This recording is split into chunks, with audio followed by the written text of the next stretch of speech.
नमस्कार दोस्तों, स्वागत है आपका कोड ब्लेस इंडिया चैनल में, जहां कहानियां सिर्फ सुनी नहीं जाती, जी जाती हैं।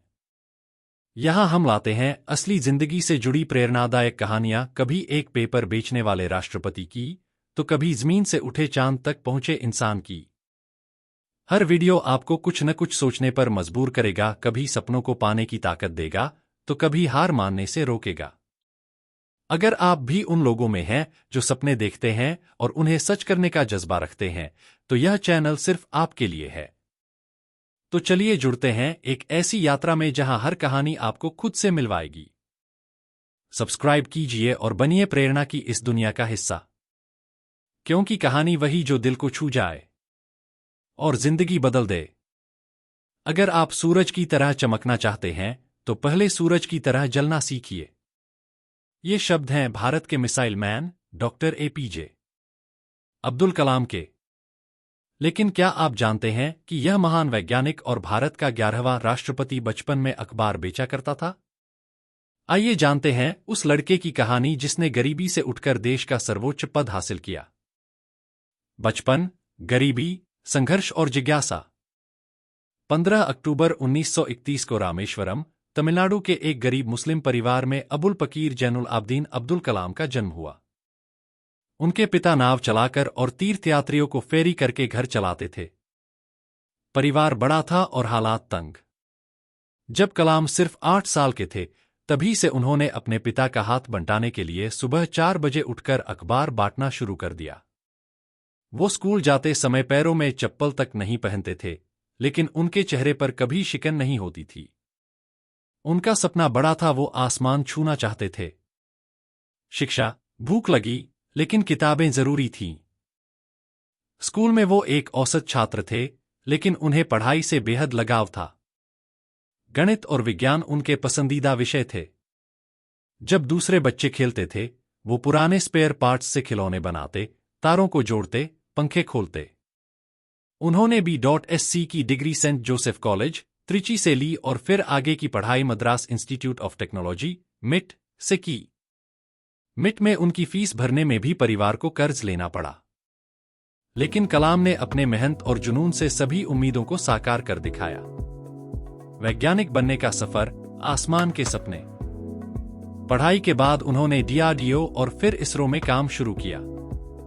वो भारत के पहले स्वदेशी सैटेलाइट लॉन्च व्हीकल SLV-3 के प्रोजेक्ट डायरेक्टर बने। 1980 में रोहिणी सैटेलाइट को सफलतापूर्वक अंतरिक्ष में भेजा गया। यह भारत की अंतरिक्ष विजय का ऐतिहासिक दिन था। इसके बाद उन्होंने भारत के मिसाइल कार्यक्रम में अग्नि, पृथ्वी, त्रिशूल जैसी मिसाइलों के विकास में नेतृत्व किया। इसलिए उन्हें मिसाइल मैन ऑफ इंडिया कहा गया। पोखरण परीक्षण और विश्व का ध्यान। 1998 में भारत ने पोखरण में परमाणु परीक्षण किया, जिसे दुनिया के सामने भारत की शक्ति के रूप में देखा गया। इस मिशन में डॉक्टर कलाम की भूमिका अत्यंत महत्वपूर्ण थी। वो अब सिर्फ वैज्ञानिक नहीं, राष्ट्र निर्माण का प्रतीक बन चुके थे। भारत के राष्ट्रपति, सबसे प्यारे राष्ट्रपति। 2002 में एक चमत्कार हुआ। एक वैज्ञानिक जो कभी कक्षा में सबसे पीछे बैठता था, वो अब भारत का 11वां राष्ट्रपति बना।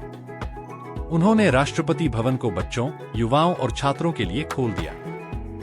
उनका सपना था भारत को 2020 तक विकसित राष्ट्र बनाना।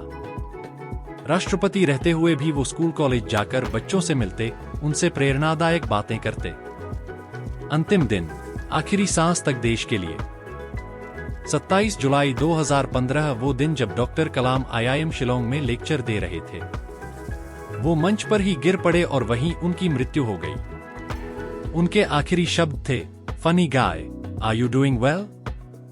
वो सदा मुस्कुराते हुए, दूसरों का हाल पूछते हुए चले गए।